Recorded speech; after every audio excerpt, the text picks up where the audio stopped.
Well, welcome to Mark the Text. Today we're going to be looking at Genesis chapter 1, and we're going to be using these tools again from the National Training Event Strand 1.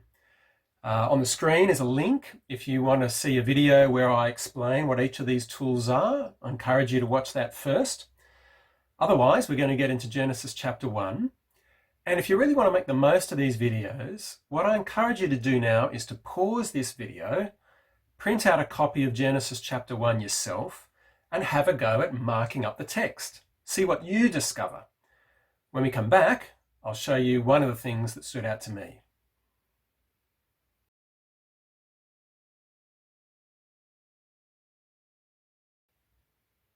Okay, let me show you something that stood out to me from Genesis chapter 1. There's more than this. This is what stood out to me.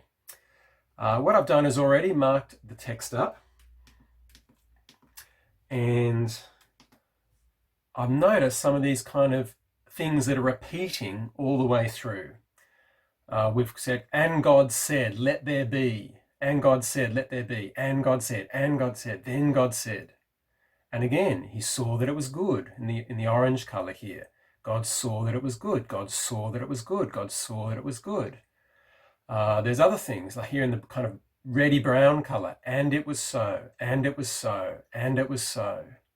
And at the end of each paragraph, and there was morning and there was evening and there was morning the first day, evening and morning second day, evening and morning the third day. These are repeated words and phrases right throughout the passage.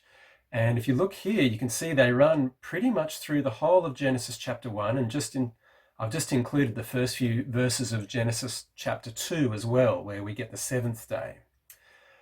That shows us a few things. For one, it really marks out the day. So I'm just going to add in some other marking I did here.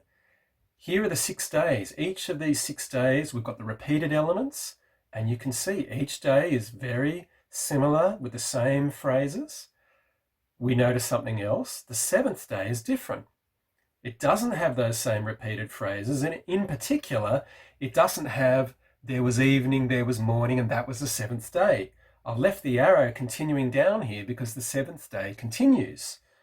It's not like the other 6. And so we notice this repeated structure again and again. And if we really want to get detailed, there's also links between the days. So far we've talked about, I need to zoom in here. What are we seeing? We've been looking at repetition of words, and now what we're going to also look at is progressions, because there are links between these days. On the first day, it's all about light and darkness, and that links to day 4, where God creates the sun and the moon to reign over the night and the daytime. The second day links to day 5. Day 2 is all about the creation of the water and the sky. And then on the day 5, God creates things that fill those spaces, the fish and the birds. Day 3 is about the creation of the land and the plants. And on day 6, again, that space is filled with the animals and, of course, the human beings. And so we've got this structure to the account. Day 1 links to 4, 2 to 5, 3 to 6, and 7 is somehow different. It's separated off from the rest.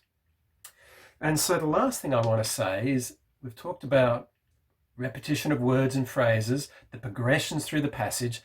The first thing we're always talking about is genre, and this is something that's hotly debated when we come to Genesis 1 and the creation account. What is the genre of this chapter?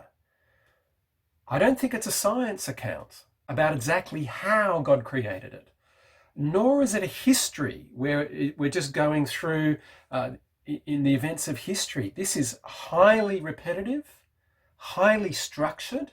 It's very orderly.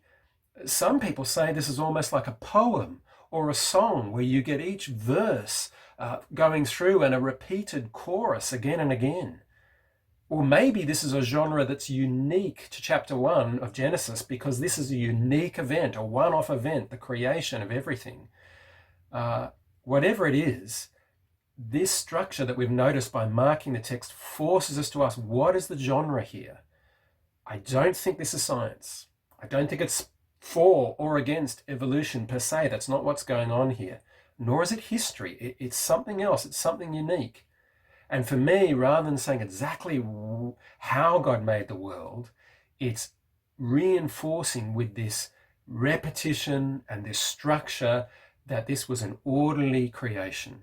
God was in control, and he did it just in the way that he wanted it to. And it was so. It was created, it was orderly, it was just the way God wanted it to be. There's more to Genesis chapter 1 than that, but that's what stood out to me as I marked up the text in Genesis 1. Hope you'll join us again next time.